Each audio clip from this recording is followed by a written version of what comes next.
तब स्पष्ट लालू जी ने लीज नहीं दिया। तो टाटा और उस समय भारत का प्रधानमंत्री हुआ करते अटल बिहारी वाजपेयी जी, तो टाटा ने मन ही मन एक तो षड्यंत्र रचा। तब फिर टाटा ने षड्यंत्र रचा, यहाँ के कुछ विधायक को लेकर अपने ही पार्टी के विधायक लोग अपने ही सरकार को गिरा दिया। नमस्कार, जोहार। आप देख रहे हैं छोटा नागपुर लाइव। मैं हूं दशरथ प्रधान। हमारे साथ जिला अध्यक्ष झारखंड लोकतांत्रिक क्रांतिकारी मोर्चा के दीपक महतो जी हैं। उनसे जुड़ेंगे, जानने का प्रयास करेंगे। 2026 में टाटा स्टील का लीज खत्म होने वाला है। ऐसे में इस लीज को लेकर लगातार चर्चा चल रही है। लीज नवीनीकरण को लेकर एक टीम गठित होने वाली है। टीम में कौन कौन सदस्य होंगे, क्या कुछ मांगे होगी। टाटा स्टील के ऊपर ये आरोप लगाया जा रहा है कि इतने साल 1907 से जो है ये कंपनी अस्तित्व में आई। उसके बाद लगातार जो है इस कंपनी विकास की राह पर चलता गया। पूरा जमशेदपुर धीरे धीरे समा गया इसी के साथ। अब टाटा स्टील ने गमरिया स्थित उषा मार्टिन को भी अपने अधीन में ले लिया है। तो कहीं ना कहीं सरायकला खरसावां से लेकर जमशेदपुर पूरा जो है टाटा की कब्जे में है। लेकिन आर्थिक आज़ादी क्या लोगों को मिल पाई है, ये बड़ी सवाल है कि आर्थिक आज़ादी, जिस आर्थिक आज़ादी की बात की जा रही थी कि 1907 में जब देश में गरीबी थी, जब यहाँ पे अंग्रेज़ों का शासन था, तो लोग बहुत गरीब थे, कपड़े नहीं थे, खाने पीने का उपलब्ध नहीं होता था। लेकिन कहीं ना कहीं टाटा स्टील यहाँ बिष्टुपुर में बसती है, गांव, यहाँ जो गांव खेत खलियान में बसती है। और उसके बाद जो है टाटा स्टील ये दावा करती है कि हम जो है आर्थिक आज़ादी दिलाने के लिए कंपनी यहाँ बसाए हैं। तो क्या आर्थिक आज़ादी मिल पाई है?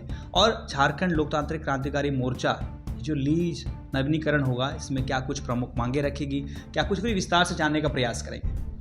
देखिए, हमारा मांगे स्पष्ट है। जब आज टाटा 100 साल पूरा हो चुका है, लेकिन टाटा अपनी उपलब्धि गिनाता है। जिसके ज़मीन में टाटा स्टील बैठा है उसका उपलब्धि कौन गिनाएगा? क्योंकि कोई तो ज़मीन दाता, यहाँ के आदिवासी मूलवासी जमीन रैयतों ने ज़मीन दिया। उनको लगा था कि मेरा भी परिवार सुख संपन्न रहेगा, हम भी कुछ ना कुछ करेंगे। लेकिन टाटा स्टील अपना उपलब्धि बताता है, लेकिन वहाँ का जो किसान या जो ज़मीनदाता है, कहीं भी अभी भी जिक्र किया जाता है कि टाटा स्टील फलाना आदमी का आज हम लोग ज़मीन लेके आज फलाना आदमी कहाँ पहुँचा है। तो ये कहाँ आता है? ये होना चाहिए। लेकिन आज इसीलिए आज हम लोग हक अधिकार के क्यों बात कर रहे हैं। आज अगर कहीं कंपनी किसी रैयत का ज़मीन बैठेगा तो हम लोग सीधा सीधे स्पष्ट मांग है कि पार्टनरशिप में होना चाहिए। अगर हम ज़मीन देंगे तो आप पूंजी लगाइए, ये नीति हम लोग लाने का। इस बार जो टाटा लीज नवीकरण, इसमें हम लोग स्पष्ट हम लोग का मांग है कि जो रैयत को अनदेखी 100 साल में किया गया, उसका आज जो कमेटी गठित होगा कमिश्नर के नेतृत्व में, उस कमेटी में टाइगर जयराम महतो का स्थान मिले, ताकि वहाँ रैयत के पक्ष में अपना बातों को रख सके। क्योंकि अगर यहाँ के IAS IPS लोग अगर उस कमेटी में रहेंगे, सचिव कमेटी में रहेंगे, तो वो लोग यहाँ का किसान मजदूर का दर्द कैसे जानेंगे।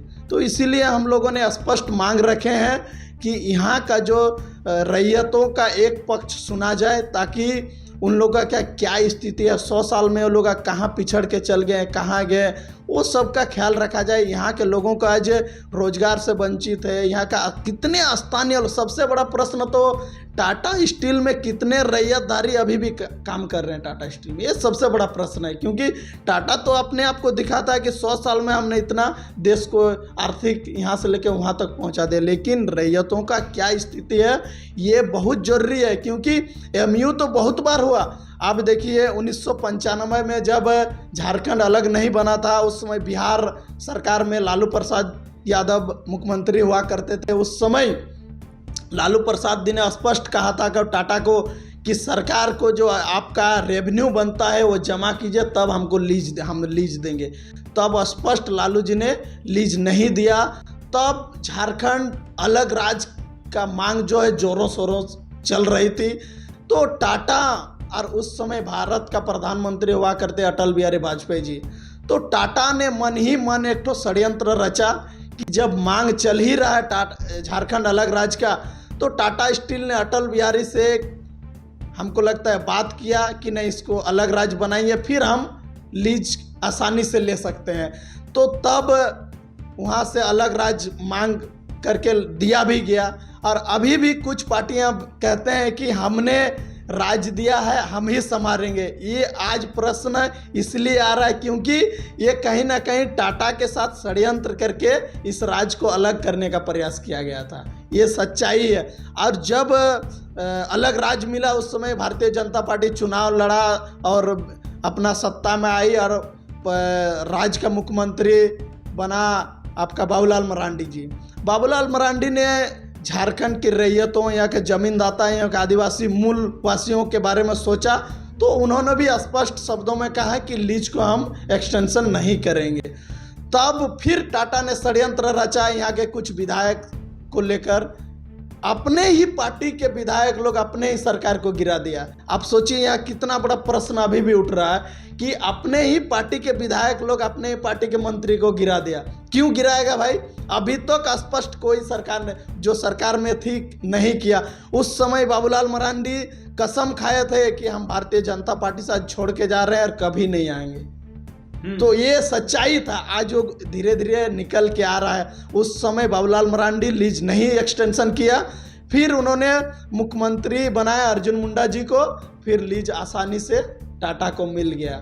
तो ये कहीं ना कहीं कॉरपोरेट जो होता है ना, नेताओं का अपने पाले में रखकर कॉरपोरेट अपना जो विकास है वो बढ़ाते चल जाता है, क्योंकि कहीं ना कहीं यहाँ का नेता मंत्रियों में कमी है, अपना विकास के बारे में सोचता है केवल।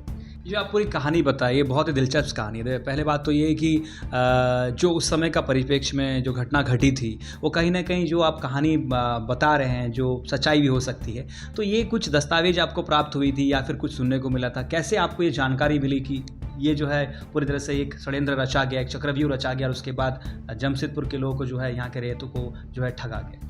देखिए, हमने एक पूर्व राजनीतिक लोगों से मैंने बैठ के इस पर चर्चा किया, तो उन्होंने स्पष्ट शब्दों में कहा कि वास्तव में झारखंड के साथ एक स्क्रिप्ट लिखा टाटा स्टील कि लीज जब नहीं मिल रहा है तो कैसे लीज को लिया जा सकता है। ये जो हमने कहा ये 100% सच्चाई है।